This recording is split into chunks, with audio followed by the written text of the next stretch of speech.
Então, pessoal, a gente vai começar a nossa terceira etapa dando continuidade aí sobre as leis de Newton. Então, a nossa primeira aula hoje vai ser sobre outras aplicações das leis de Newton, tá certo? E aí a gente vai ver algumas questões que são importantes aí para o nosso conteúdo.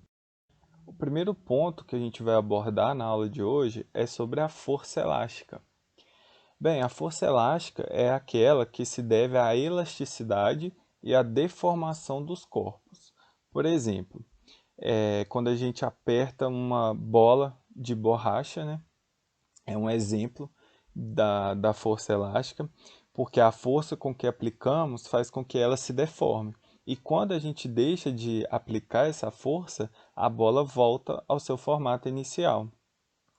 As molas também são exemplos de corpos com elevado coeficiente de restituição elástica. O que isso quer dizer?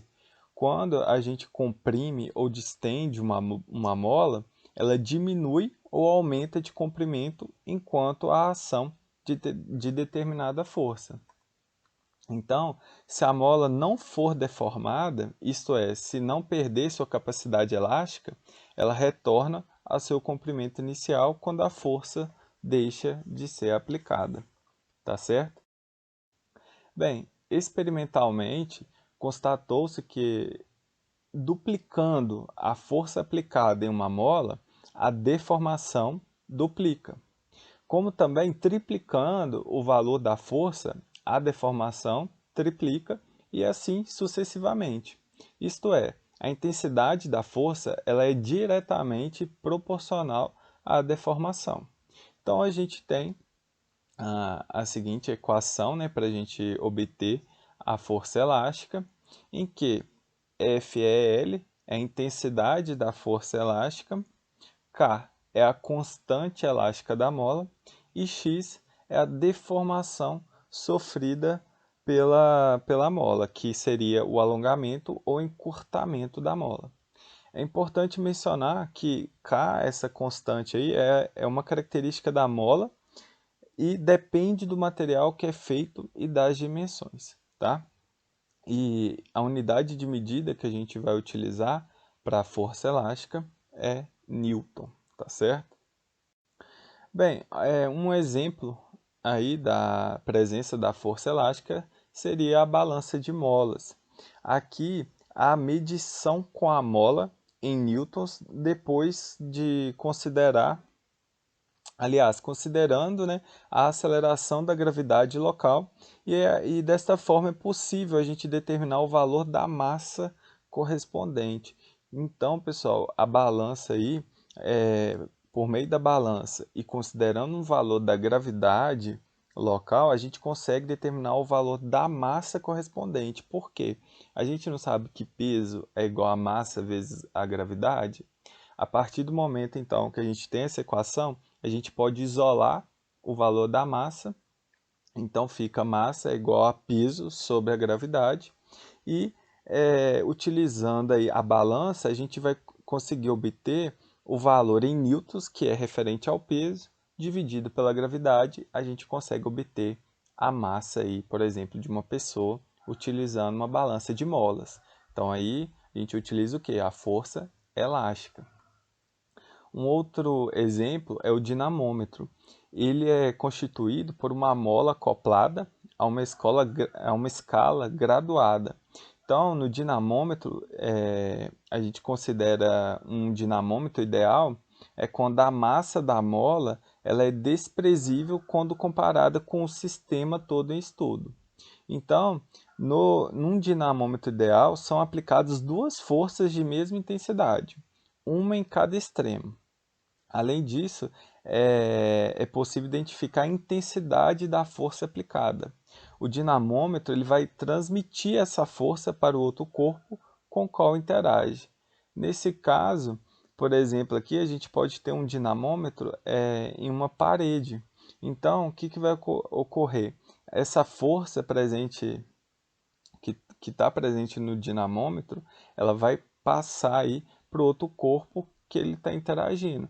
Por exemplo, se aqui a gente tem uma parede e aqui a gente tem essa força aqui ela vai interagir aí na parede por meio do dinamômetro, tá certo?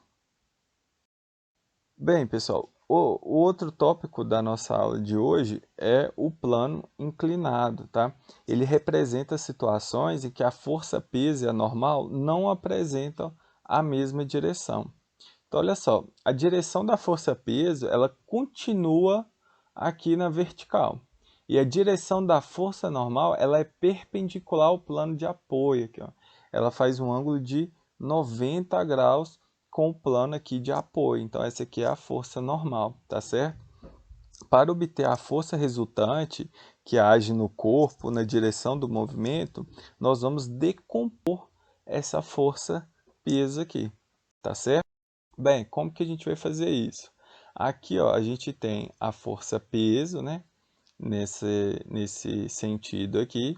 E aí a gente vai decompor ele no eixo Y e no eixo X.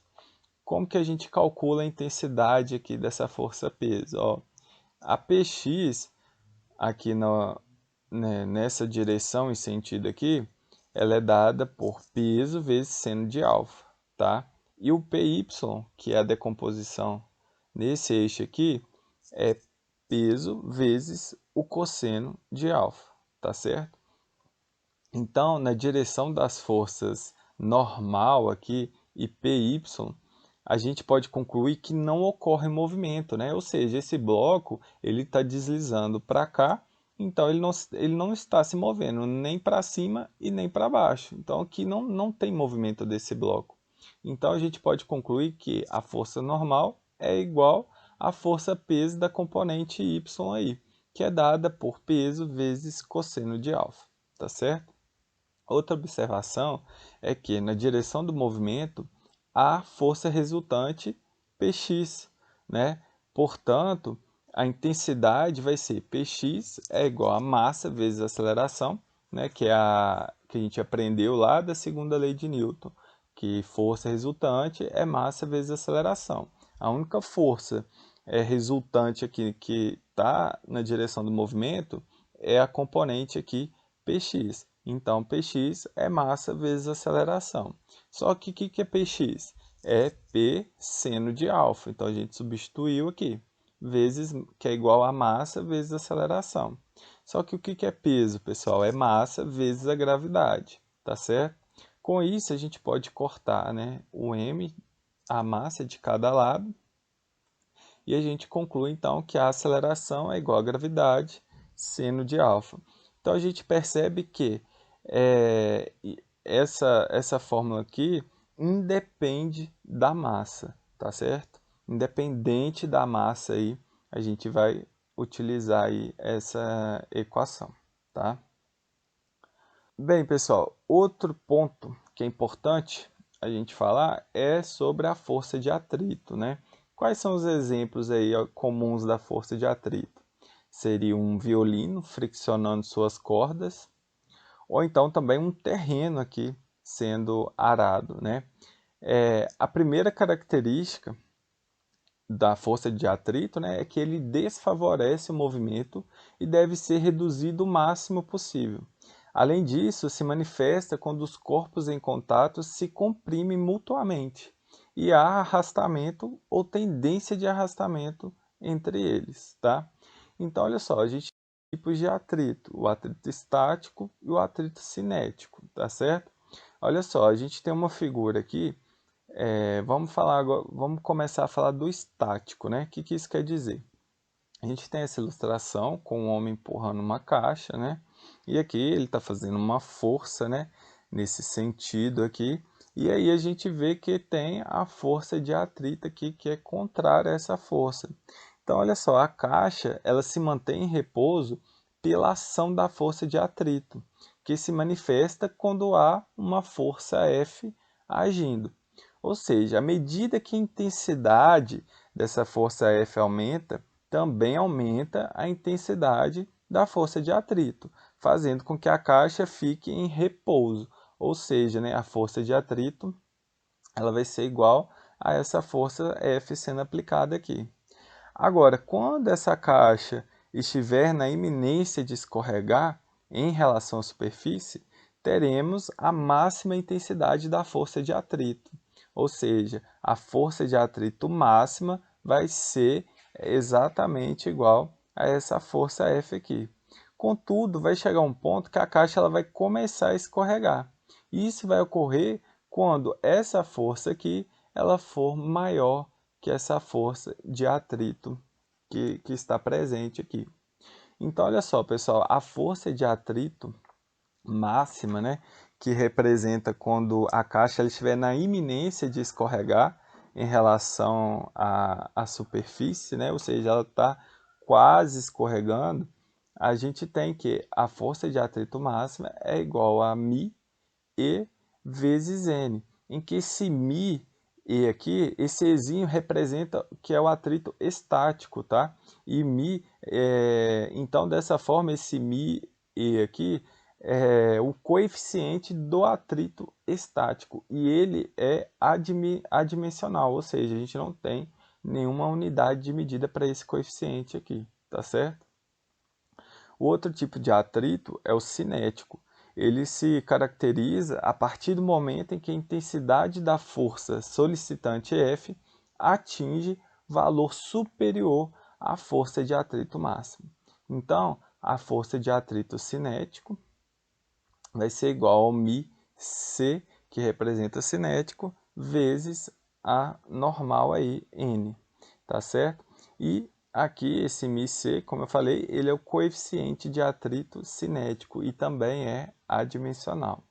Esses dois coeficientes, pessoal, tanto o μ estático quanto o cinético, eles dependem da natureza das superfícies de contato, das suas asperezas e de uma eventual lubrificação.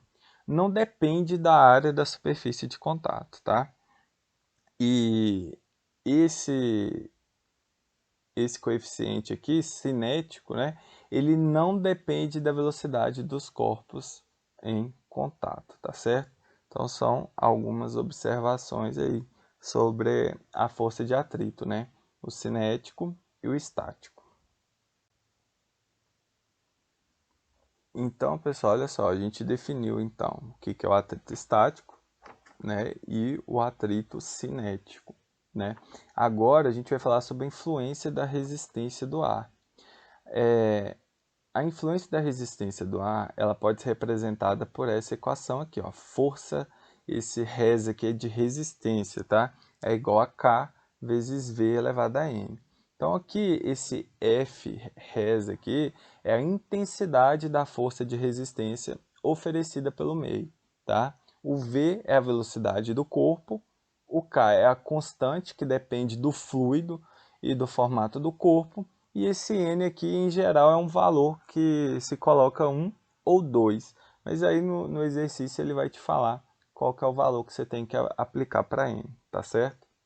Então, olha só, pessoal. Quando um corpo se move em meio líquido ou gasoso, ele sofre a ação de uma força de sentido oposto ao seu movimento. É como se fosse uma força de atrito entre o corpo e as partículas que compõem o determinado meio, né? Nesse caso, a gente está falando de um meio líquido ou gasoso. Então, por exemplo, a gente tem um corpo em queda livre e ele está próximo da Terra. A intensidade da resistência do ar vai aumentar à medida que essa velocidade aumentar. E o aumento da resistência do ar implica na diminuição da aceleração de queda vertical, até que a força de resistência do ar se iguale à força-peso. Então, a partir daí, a velocidade se estabiliza e o movimento do corpo passa a ser uniforme. Ou seja, essa velocidade ela vai ser uma velocidade que será representada pela velocidade limite. Então, olha só, vamos retomar aqui. Ó. A gente tem, por exemplo, um movimento de queda livre, né, desse bloco aqui. Então, a gente tem uma força-peso, né, que vai puxar ele para baixo.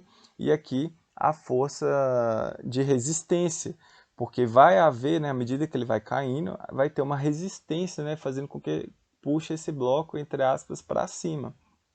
Só que quando a minha força-peso ela é maior do que essa força de resistência, eu tenho um movimento acelerado, né? Ou seja, a velocidade aqui dele vai aumentar a cada instante. Agora, olha só, quando essa força-peso aqui ela é igual a essa força de resistência, esse bloco vai cair com um movimento uniforme, né? Ou seja, eu vou ter presente aqui a velocidade limite. O que é um movimento uniforme, pessoal? Velocidade constante, né? Ou seja, eu não vou ter a aceleração aqui quando essa força-peso foi igual a essa força de resistência em um movimento de queda livre, tá certo? Então, olha só, a gente tem que a força da resistência é igual a massa vezes a aceleração. Por quê? Ela é a força resultante aqui do meu movimento. Só que o que vai ser representado aqui nesse caso? O peso menos a força resultante vai ser igual a massa vezes a aceleração. Como a aceleração é igual a zero, a gente sabe então que o peso é igual à força resultante, a força de resistência, perdão. Então, isso aqui, pessoal, é apenas provar para vocês que eu vou ter a velocidade limite do movimento uniforme quando o meu peso, a intensidade, né, do peso foi igual à força de resistência, tá certo? Então, olha só, o que é força de resistência? Vai ser K vezes a velocidade limite ao quadrado, que é igual ao peso, tá certo? Então, isolando aqui a velocidade limite, a gente tem que, para eu obter essa velocidade limite, basta calcular a raiz quadrada da intensidade do peso dividido pela constante K, tá certo?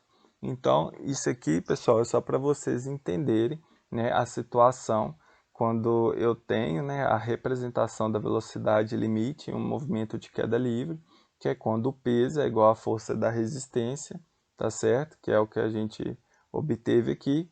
E a partir disso, já que a gente tem a equação da força de resistência, né, que é igual a K vezes a velocidade elevada a n, como eu falei para vocês, esse 2 aqui está aqui porque é uma informação que baseada em uma teoria. Então ele utilizou o n igual a 2. E a partir disso a gente consegue calcular a velocidade limite por meio dessa expressão aqui, tá certo? Bem, pessoal, por hoje é o que eu queria passar para vocês, né? Um complemento da nossa que ficou faltando, né, na verdade, para a gente ver sobre leis de Newton. E a gente vai fazer alguns exercícios sobre esses tópicos aí que a gente viu na aula de hoje, que é a força elástica, o plano inclinado e a força de atrito, tá certo?